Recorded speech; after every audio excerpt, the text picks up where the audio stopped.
"Get away from the grave, you embarrassing old fool!" my son Michael screamed across the cemetery, his voice echoing over 200 mourners who turned to witness what appeared to be a confused elderly man disrupting his own wife's funeral service. I'd been standing at Sarah's gravesite for maybe 3 minutes, trying to process the announcement Michael had just made to the entire gathering, how his father was suffering from severe dementia and would need immediate professional care starting today, how the family had already arranged for my transition to supervised living because I was no longer safe alone. The security guard approached hesitantly while neighbors, co-workers, and family friends watched what looked like a necessary intervention. Mrs. Patterson from next door was recording everything on her phone. The funeral director kept glancing nervously between Michael and me, clearly unsure how to handle family drama at a burial service. "Stop crying and leave," Michael had shouted moments before, pointing dramatically toward the parking lot. "You're embarrassing yourself and disrespecting Mom's memory. Everyone can see you're not capable of handling this." I stayed quiet. They mistook my silence for weakness, but Michael didn't know who I was. And this didn't start at Sarah's funeral. It started 6 months ago when cancer took my wife, and Michael suddenly developed concerns about my declining mental state. Some of you know exactly how this feels, watching your own family perform your destruction in front of everyone you've ever known. And that was only the beginning. Maybe I should have noticed the warning signs 6 months earlier when Michael started bringing Rebecca to our family discussions about Sarah's end-of-life care. Every conversation drifted toward my supposed inability to handle complex decisions alone. "Dad forgot to give Mom her evening medication yesterday," Michael announced during one family meeting at the hospital. This morning, he couldn't remember which visiting hours the nurses had explained to him 3 times. None of that was true. I'd been testing Michael's eagerness to document my supposed incompetence. The medication incident never happened. Sarah had been managing her own pills until the final weeks. The visiting hours confusion was fabricated entirely. "Mr. Robert, caregiver stress often manifests as memory lapses," Dr. Martinez had said, reviewing what appeared to be a concerning pattern of incidents. "Perhaps some family support would help during this difficult time." Rebecca would sit quietly during these discussions, taking detailed notes on her phone about every word I spoke. Later, I'd overhear her telling Michael about my inappropriate responses and confusion about basic medical information. "He keeps asking the same questions about legal documents," Rebecca had whispered loudly enough for others to hear. "Yesterday, he accused us of moving his insurance papers when we were just trying to help organize everything for when Mom passes." That accusation was accurate. Rebecca had moved my documents, then claimed I'd misplaced them when I couldn't find important papers in their usual locations. But I let them spin it as more evidence of my mental decline. People reveal everything when they think you're watching them destroy you. I should have noticed the first sign. What Michael didn't realize was that his father wasn't just Robert, retired insurance adjuster who'd spent decades processing claims and filing paperwork. I spent 40 years doing something that would destroy his plan completely if he ever discovered the truth. But he didn't know that.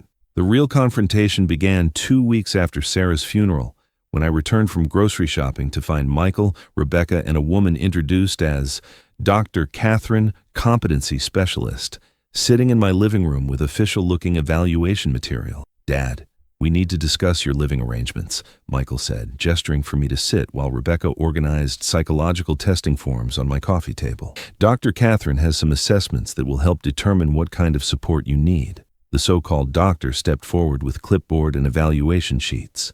"Mr. Robert, these cognitive tests will establish baseline mental function before we discuss guardianship proceedings and estate management."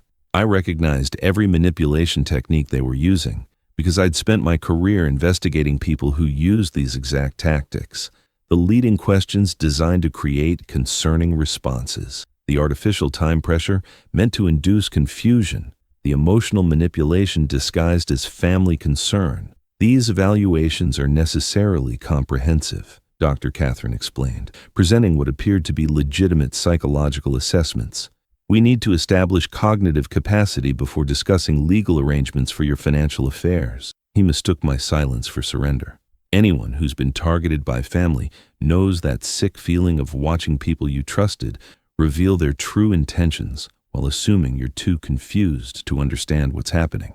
But the real shock came later that night. That evening, I discovered what Michael and Rebecca had been planning by reviewing documents they'd carelessly left on my kitchen counter. Forged power of attorney papers with my signature already practiced in Rebecca's handwriting, competency evaluations with predetermined conclusions, applications for emergency guardianship citing immediate safety concern. Michael had been working systematically with Rebecca and the fake Dr. Catherine to build a legal case for gaining complete control over my assets. My house worth $680,000 that Sarah and I had owned free and clear for 38 years. My insurance pension worth $1,200 monthly. The $340,000 life insurance settlement from Sarah's death. Total liquid assets approach $850,000, Rebecca had written in notes I found. Once guardianship is established, we can liquidate property and begin memory care placement while maintaining legal authority over all financial decisions indefinitely. But their scheme extended beyond simple financial theft. Rebecca had been researching specialized memory care facilities that housed elderly residents whose family members controlled their finances, places where residents had minimal contact with outside advocates or legal assistance. Property sale proceeds plus insurance settlements will cover our debt obligations, Michael had written in text messages I discovered. Dad's pension income will handle facility costs while we manage remaining assets through legal guardianship authority. The scope of betrayal was breathtaking. Michael wasn't just planning to steal my life savings. He intended to warehouse me in institutional care while liquidating everything Sarah and I had built during 4 decades of marriage. What Michael had forgotten was crucial information about his father that would destroy their criminal conspiracy completely. He had no idea who he was dealing with. Michael made his fatal error when he submitted competency evaluation documents that contained technical mistakes any experienced legal professional would immediately identify. The flawed paperwork exposed their entire fraudulent operation. These psychological assessments contain form number irregularities, I realized while examining their documentation. The evaluation timestamp shows completion dates before our actual meeting. The assessment scoring methods violate state certification requirements. What Michael didn't know was that I'd spent my career identifying exactly these types of fraudulent legal documents. I recognized every procedural error because I'd investigated similar cases involving systematic elder abuse through manipulated competency evaluations. Dr. Catherine's licensing credentials contained suspicious elements, I discovered while cross-referencing her supposed qualifications. Her psychology license number belongs to someone who died 3 years ago. The certification authority she claims doesn't exist in this state. The level of fraud was sophisticated but criminally sloppy. Michael and Rebecca had created documentation that might deceive most elderly targets and their families. But they'd made critical errors that any experienced legal investigator would spot within minutes. The guardianship application contains forged notarization and falsified medical opinions, I confirmed while analyzing their court submissions. The witness signatures don't match state database records, and the legal authority requested exceeds normal guardianship boundaries. Michael had built a house of cards that any competent attorney could collapse with minimal investigation. His desperation to solve his financial problems had led him to attempt systematic elder abuse against someone whose career had been devoted to investigating these exact crimes. Quiet people notice more than they say. That mistake cost him everything. I knew Michael's scheme was doomed when I contacted my longtime attorney Patricia and Detective Williams from the Elder Abuse Division. The investigation expanded rapidly once I'd reported systematic financial exploitation involving fraudulent competency procedures. Robert, we've uncovered quite an extensive criminal conspiracy, Patricia explained during our confidential meeting. Fraudulent psychological evaluations, forged guardianship applications, systematic preparation for asset liquidation through manipulated legal proceedings. I spread comprehensive evidence across Patricia's conference table, copies of Michael's correspondence with memory care facilities, Rebecca's financial calculations, Dr. Catherine's fabricated credentials, the forged competency evaluations with predetermined conclusions. We've identified similar schemes involving at least 8 other elderly victims, Detective Williams added. Dr. Catherine has been providing fraudulent evaluations for families attempting to gain guardianship control over elderly relatives across 3 counties. The investigation revealed that Michael had been following a template provided by professional elder abuse networks. The fake competency evaluations, the systematic documentation of concerning behavior, the rapid guardianship applications. It was a proven formula for stealing elderly people's assets. Michael's financial desperation made him vulnerable to recruitment by these criminal operations, Detective Williams explained. Rebecca connected him with Dr. Catherine through online forums that specifically target families with elderly relatives who have substantial assets.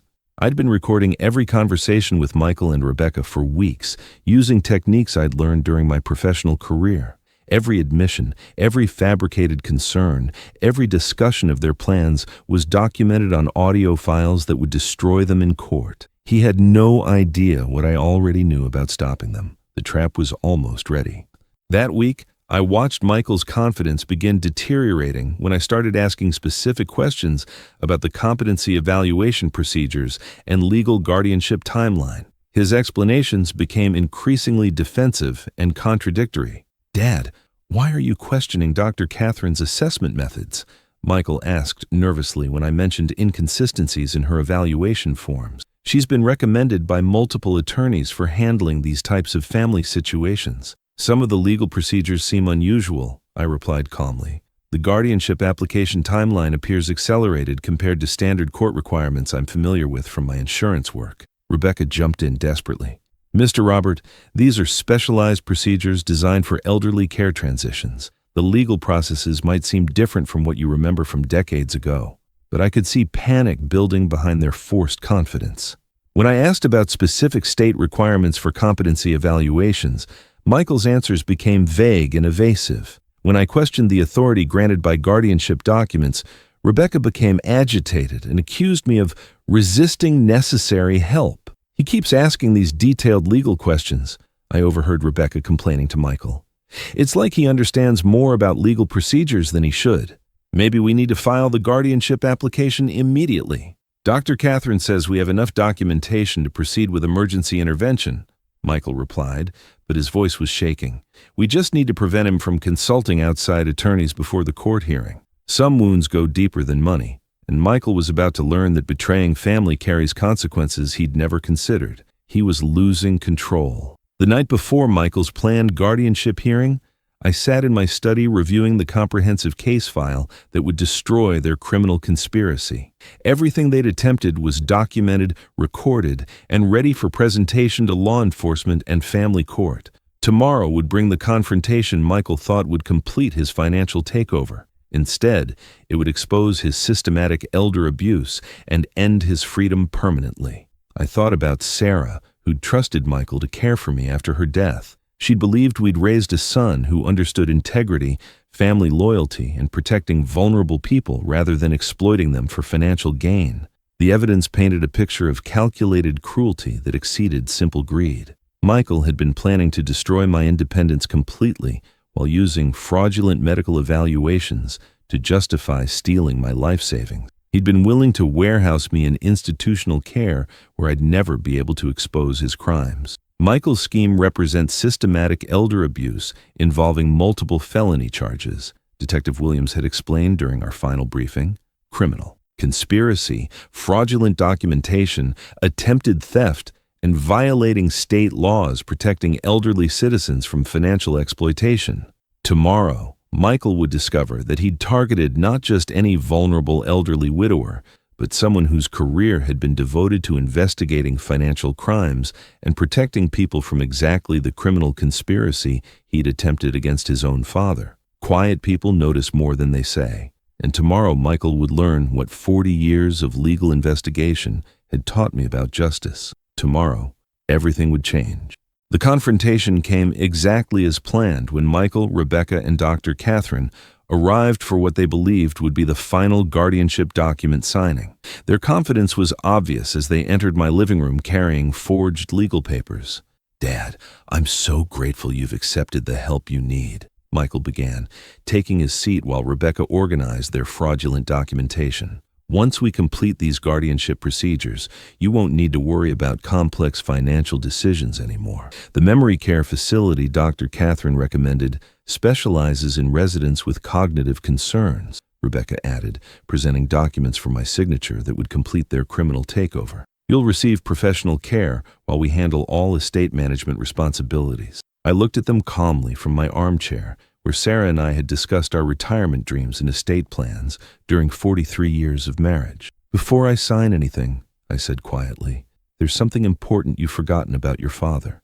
The front door opened. Patricia entered, followed by Detective Williams and 2 additional officers whose badges were clearly visible as they positioned themselves around the room. Michael and Rebecca, Detective Williams announced formally, you're both under arrest for conspiracy to commit elder financial abuse, systematic fraud involving falsified competency evaluations, and filing forged legal documentation with intent to commit guardianship fraud. Complete silence. Michael's face went from confident to terrified in seconds. Rebecca began frantically gathering their forged papers, understanding that her criminal career was ending in felony charges. Patricia simply pulled out my investigative case file and smiled. Michael, I said, my voice barely above a whisper, you forgot who raised you. He realized what I truly was. Justice came quietly when state prosecutors filed comprehensive charges against Michael, Rebecca, and Dr. Catherine. All 3 faced multiple felony counts related to systematic elder abuse conspiracy, including fraud, forgery, criminal impersonation, and violating state laws protecting elderly citizens from financial exploitation. The defendants are being charged with systematic elder financial abuse affecting 9 elderly victims across 3 counties, the prosecutor announced during their arraignment. They face 15 to 25 years in state prison. Dr. Catherine's fraudulent psychology credentials were exposed publicly. Michael's consulting business collapsed immediately. Rebecca's assets were frozen as part of the criminal restitution investigation. 6 months later, I established the Sarah Foundation for Elder Abuse Prevention, training law enforcement and legal professionals to recognize financial exploitation schemes targeting elderly Americans. The foundation helped strengthen state protection laws and assisted dozens of families dealing with similar betrayals. The hardest part wasn't watching Michael's criminal conviction. It was knowing that Sarah would never understand how the son we'd raised with love and hope had become capable of systematic cruelty toward his own father. Sometimes, the quietest revenge is simply remembering who you are when others choose to forget. Michael calculated that his elderly, grieving father would be easy prey for sophisticated financial manipulation, but he'd forgotten the most crucial detail about his target. At Sarah's funeral, when Michael told me to stop crying and leave, he thought he was silencing a confused old man. He had no idea he was threatening someone who'd spent 40 years as a senior legal investigator for the state's top fraud unit, someone who'd built his career putting people exactly like Michael behind bars. My response wasn't what he expected. My response was justice served cold, methodical, and completely. Justice stays silent. But some of us are older, and we're not blind.